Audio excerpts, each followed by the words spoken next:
En 5, 4, 3, 2, 1. Muy buenos días, WhatsApp calientes. Estamos aquí en otro bonito episodio.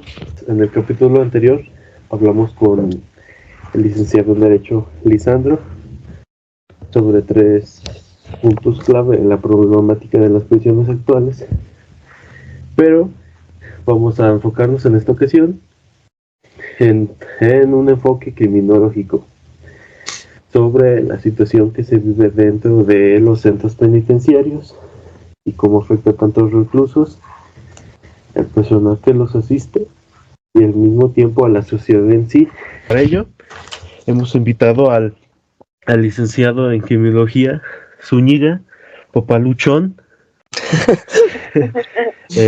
Anteriormente habíamos establecido 3 problemas clave en las prisiones, como son los presos sin condena, el personal inadecuado y la carencia de materiales. Pero ahora vamos a hablar sobre la sobrepoblación. Zúñiga, ¿usted qué opina sobre el derecho penitenciario? ¿Dentro de la carrera? Es muy importante entenderlo y llevarlo a cabo. Derecho penitenciario prácticamente es una herramienta criminológica, entonces nos va a ayudar a comprender muchísimo, incluso excluir datos de prueba o datos duros, como les llaman ahora, para entender el movimiento y la conducta social. Sin el derecho penitenciario prácticamente tendríamos todos un hueco ahí sin control en muchos de los aspectos, porque la gran mayoría de los códigos que provienen del derecho civil no tienen una claridad específica para tomar algunos delitos fuertes realmente, ¿sí? Lo que llamamos los delitos graves del derecho penitenciario. Entonces forma parte de ese compendio, de ese estatus que el criminólogo debe conocer, comprender y utilizar prácticamente para su labor. Entendiendo como una de las problemáticas que queremos hablar con usted, lo que viene siendo la sobrepoblación, ¿qué nos puede dar usted de datos sobre eso? ¿En qué manera se presenta la sobrepoblación en el derecho penitenciario y en los mismos centros penitenciarios? Bueno, para empezar, en el derecho penitenciario nunca te va a hablar de la sobrepoblación. El derecho penitenciario viene de un deber ser, lo que debe ser. Y en los estatutos y los compendios que se basan en el derecho penitenciario no debe pasar la sobrepoblación. La sobrepoblación es un estado exclusivamente de falla, ¿sí? Y cuando hablamos de sobrepoblación estamos hablando del hacinamiento de 5, 6 o más PPL, personas privadas de la libertad, en un espacio designado para 2 o 3 máximo. Dependiendo del tipo de prisión, en Zacatecas tenemos una prisión de mínima seguridad, actualmente es utilizada como mínima media seguridad. Se supone que cada una de las celdas está diseñada para un máximo de 3 a 4 personas. Y tenemos una sobrepoblación nada más en el masculino de un 30%, es decir, 2 presos más por cada 4 ya existentes. Esto va a condicionar al sujeto a no tener un control propiamente sobre su hábitat carcelario. Y hablar de hábitat carcelario no me refiero solamente a la celda donde toman sus siestas o donde duermen, donde descansan, sino también a los lugares que normalmente son de recreo. El patio común, los lugares, los talleres, los espacios deportivos, e incluso las partes un poco más administrativas de los centros carcelarios, como son las áreas de condena o las áreas de análisis. Entre estos, por ejemplo, la zona de criminología y de psicología. Anteriormente, por allá del 2012-2014, teníamos un déficit del 2%, es decir, teníamos un preso extra por cada 10 presos que sí tenían condena. Entonces no hablábamos propiamente de hacinamiento, hablábamos de una condición especial en la que se necesitaban mayor número de celdas o se podía acomodar todavía en determinado momento a un PPL extra. Pero actualmente tenemos un déficit del 30-40%. Nos condicionó la aparición de muchos grupos delictivos en el lugar aquí en Zacatecas. Antes eran dominados prácticamente por 1, 2 cárteles que se estaban peleando constantemente, y actualmente tenemos 9 cárteles peleando la titularidad propiamente del paso del Estado. Y esto llevó a varios problemas. El primero, el propio hacinamiento. No hay espacios. En la cárcel varonil no hay espacios diseñados específicamente para tener 5 o 6 PPL. El espacio, según la ergonomía, que es muy importante para el aspecto criminológico, nos habla de que cada celda debe tener máximo 3 personas. Y eso va a condicionar que las áreas comunes, como lo son baños, como lo son el patio común, no va a tener una sobrepoblación, no va a haber hacinamiento, y van a tener cada PPL su espacio social requerido. Es decir, que ideológicamente, psicológicamente y físicamente tiene todo el espacio para considerarse un ambiente sano, próspero y que permita la reinserción efectiva. Y actualmente no tenemos ese espacio.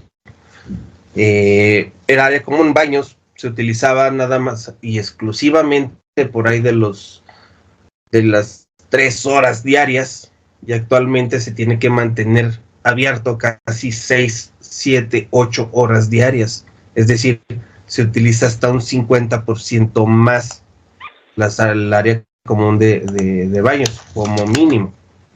Hablando de tratamiento efectivo, el hacinamiento lleva a que, por ejemplo, el sociólogo, el psicólogo, el criminólogo tengan que ejercer entrevistas como mínimo. Si antes eran 5, 6 consultas al día, ahora se extiende hasta 10, 12 consultas al día, lo que consume tiempo, lo que consume recursos, lo que consume espacio vital de cada uno de los PPL.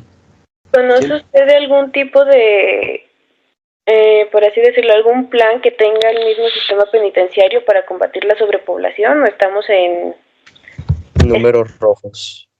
Vamos a estar en números rojos mientras no se defina realmente la condición de ciertas prisiones. Prisiones de Jalisco, de Michoacán, de Zacatecas, de Veracruz, que son de mediana seguridad, podemos decir, son participativas del Proyecto Mérida. Y el Proyecto Mérida es una participación gubernamental de orden federal en el que existen partidas de reconstrucción y de reforzamiento de las prisiones de mediana y mínima seguridad. Se les dota de herramientas y espacios específicos para construir celdas específicas o generar un espacio mayor al ya requerido. En este caso, Zacatecas, por tener un espacio físico muy integrado, muy particular, no podría aumentar la tasa de viveros, o digamos de celdas, por el exterior de la prisión. Ya está condicionado ese espacio para no crecer. Sin embargo, sí se podría utilizar el interior, en algunas áreas en específico, para generar mayores espacios. Actualmente tenemos, por ejemplo, dos pisos en las áreas de celdas. En las áreas comunes de vivienda, se tendría que construir un tercer piso en cada uno de los 4 bloques, lo que daría alrededor de 40 celdas por cada bloque, lo que se traducirían 160 celdas más, eliminando casi completamente el hacinamiento.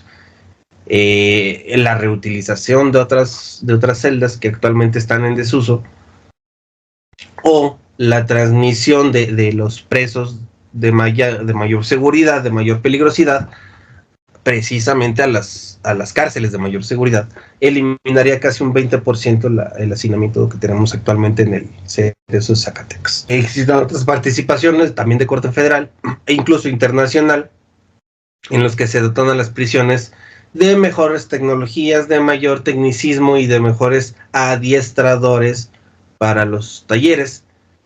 Sin embargo, está condicionado a la aparición precisamente de ese hacinamiento.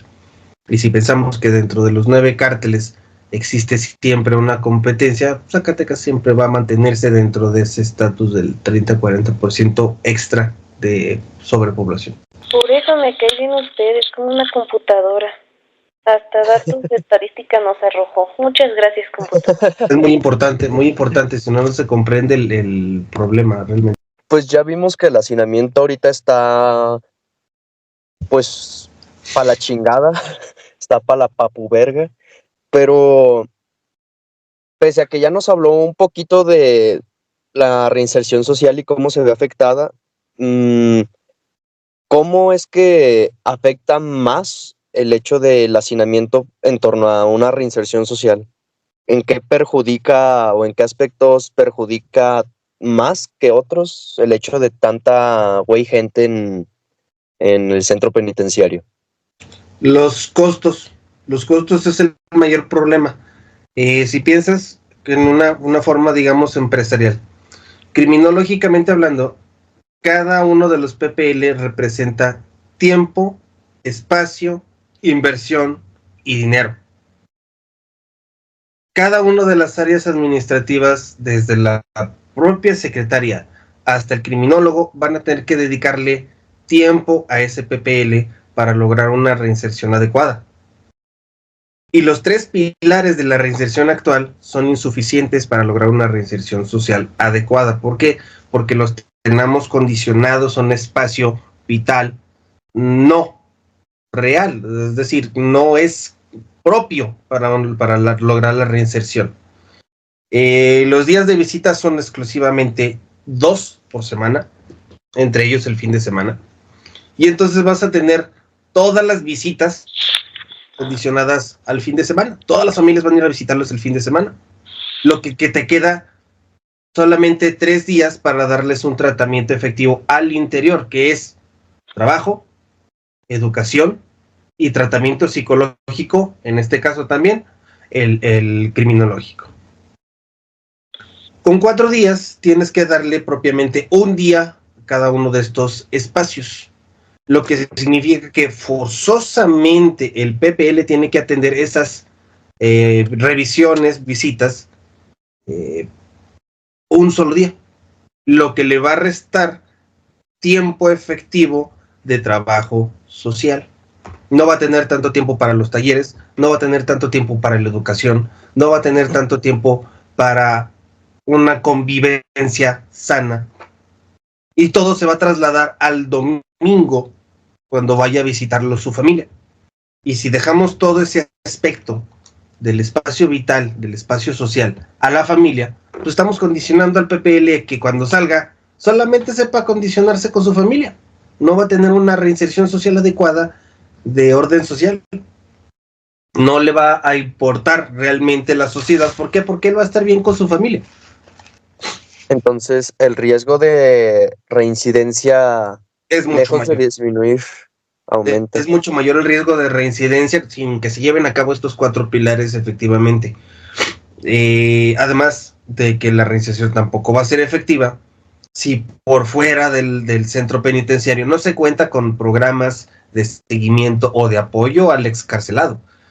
Actualmente uno de los puntos más flacos precisamente del sistema penitenciario mexicano es que habla, y solamente habla, entre comillas, de un patronato de preliberados, en donde ciertas empresas le van a dar las condiciones de empleo al exterior, siempre y cuando, y ojo con esto, siempre y cuando no se trate de crímenes administrativos o contra empresas.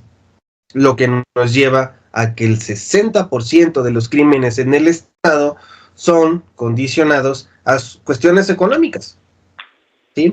ya sea por el crimen organizado o por desvíos fiscales o por robo o por otro tipo de cuestiones, casi el 60% son considerados de orden económico, lo que nos lleva a un simple conteo. Ese 60% de presos que van a salir en algún momento, porque no son condenas demasiado largas, van a salir sin una oportunidad de empleo. Y el primer problema con el que se van a topar va a ser la carta de no antecedentes penales que te van a pedir en todos y cada uno de los empleos donde vayas a solicitar. ¿Cómo va a cubrir el liberado esa parte? Va a ser imposible que la cubra. Va a ser en cualquier empleo, o sea, desde una tiendita hasta un Oxxo. Prácticamente todos los empleos ya la solicitan. Sí, entonces en cualquier lugar en donde vayas como simple civil a solicitar empleo, te va a pedir la carta de no antecedentes penales por el miedo precisamente al riesgo de estar contratando un liberado o estar contratando a alguien que ya llevó una condena, que ya llevó un juicio, que ya fue condenado, que ya cumplió tal vez, digamos, esa parte social de la excarcelación, pero que no está reinsertado aún y que aún es un riesgo o es considerado un riesgo para la sociedad. Y como empresario, pues simplemente no se les dan esos trabajos. No existe el patronato y por lo tanto estas personas tienen, digamos, que rascarse con sus propias uñas al salir excarcelados y no van a tener la oportunidad realmente de que en cualquier empresa les den el trabajo. Si hay empresas que son dedicadas y que tienen un espacio específico para darles empleo a este tipo de personas, pero vamos a ser realistas, tampoco tienen todos los puestos necesarios para todas las personas que están cumpliendo su condena. Como otro problema muy marcado que tenemos dentro de las cárceles viene el punto de las drogas y el alcohol que se mueve dentro de los centros. Eso no pasa. ¿Cómo? Aquí no pasa nada. La fiscalía dijo que ya no habláramos de eso. Efectivamente. Esa es la cuestión. Es que ahí estamos en un espacio, en una pregunta, y es muy buena realmente, en donde se tienen los datos, sí existe, sí se mueven, sí es el problema real, una parte del problema real, pero institucionalmente no pasa, no debe pasar. Un deber ser contra el ser real de una institución que está dedicada a reforzar precisamente que no se usen y que no existan ese tipo de condiciones sociales. Lo más común es el tepache. Y el tepache lo hacen con las mismas frutas que se les dan a veces de alimento. Y las dejan fermentar en el tanque del baño. Y eso lleva a dos cosas. La insalubridad. Y dos, el alcohol es completamente etílico y de una manera desproporcionada, no es para el consumo humano propiamente. Y refuerza todavía los vicios que se tienen al interior del penal, que se están tratando y que propiamente se tienen que evadir, que no llevan un tratamiento efectivo, porque propiamente también el área de medicina, el área de salud, está condicionado un día a la semana casi por cada 400 a 600 ppl, entonces no todos hacen el ejercicio necesario, no todos llevan los parámetros de reinserción o exclusión de drogas y alcohol, no todos asisten a las conferencias, a las pláticas, a los grupos de apoyo, y no todos van a ser efectivamente reinsertados en ese aspecto.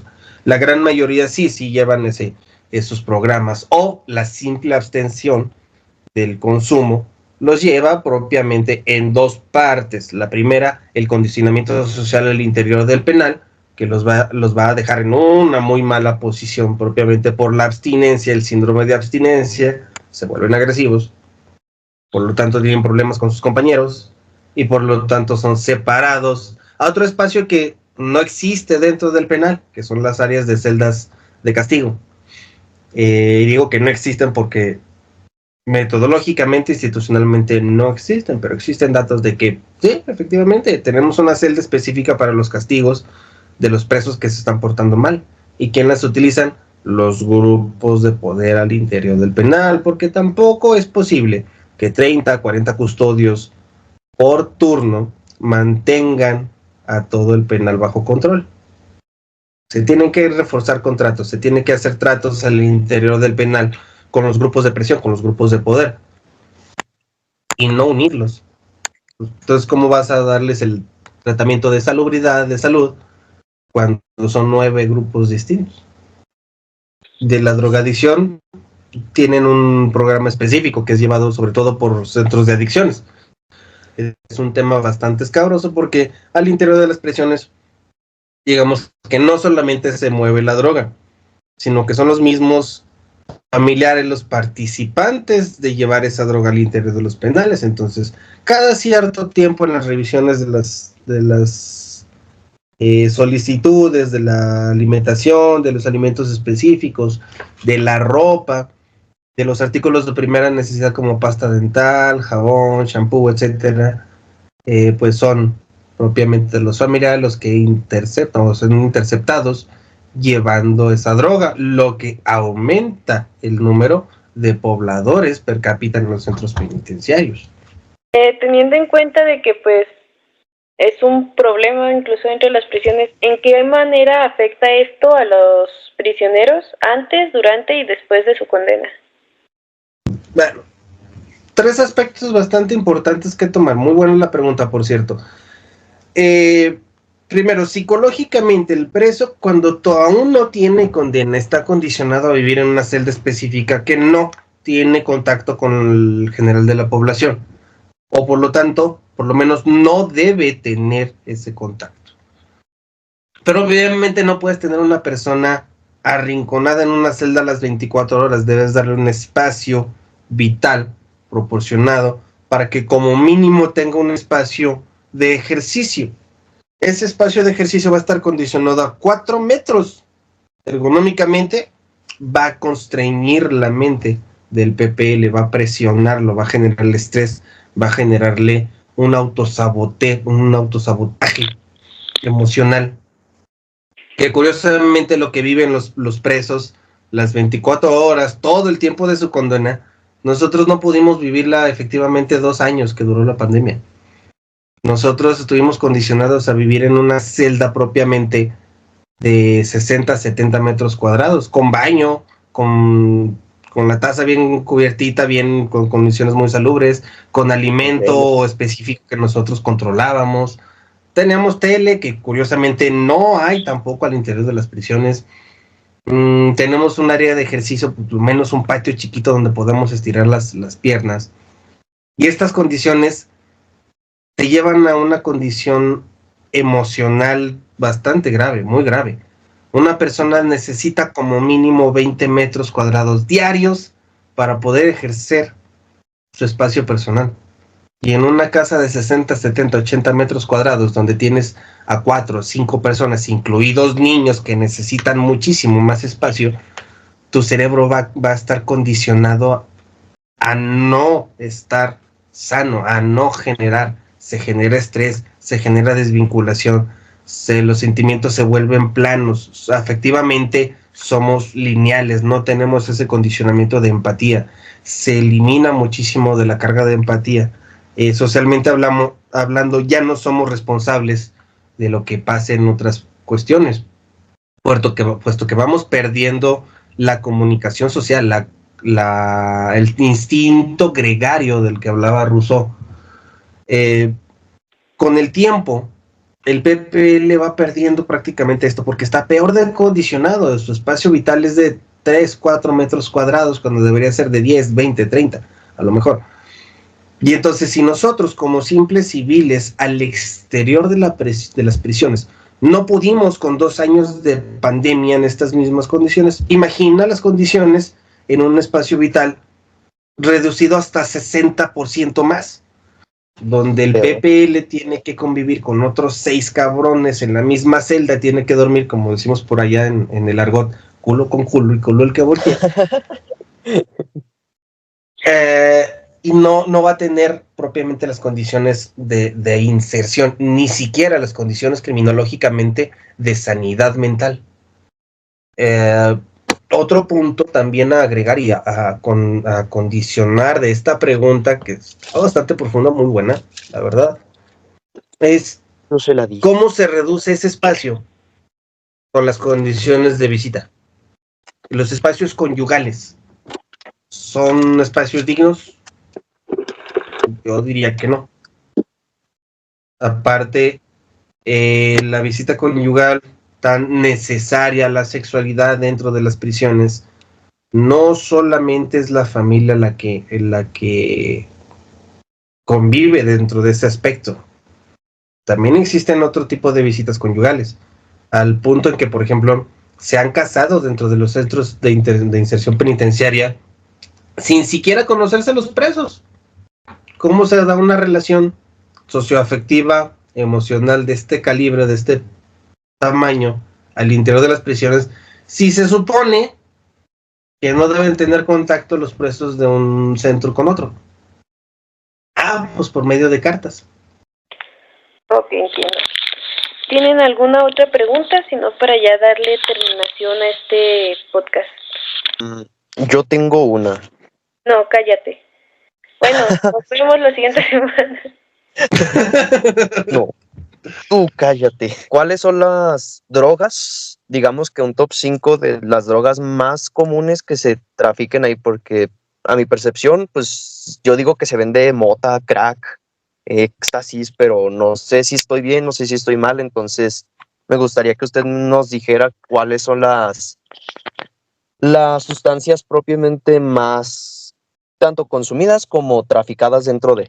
Mira, la más traficada por sí misma es el alcohol, el tabaco, drogas legales, que son drogas legales, es así, se generan al interior o los mismos familiares con, el cohecho también la coparticipación de los propios policías penitenciarios.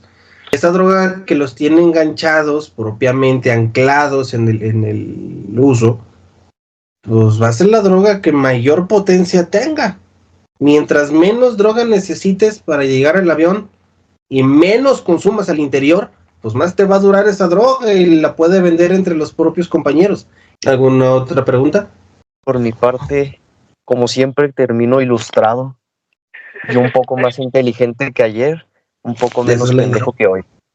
Esa es la idea. Bueno, muchas gracias, profesor Zúñiga, por ilustrarnos de esta manera, igual que siempre. Un gusto, muchachos. Ya lo extraño. Como siempre. Sería todo. Muchas gracias por su tiempo y nos vemos a la próxima, porque de nosotros no se libra tan fácil. No creo, y eso espero, que no librarme de ustedes tan fácil. Nos vemos. Adiós, vacaciones. Y yo me vuelvo a dormir. Se va a oír muy trillado, pero ustedes son el futuro. Va para personas que les tocaron para futuro, pero bueno, no se crean. Ya va a llorar. La verdad, Mejor buenos no. alumnos, a los tres. Hasta la próxima.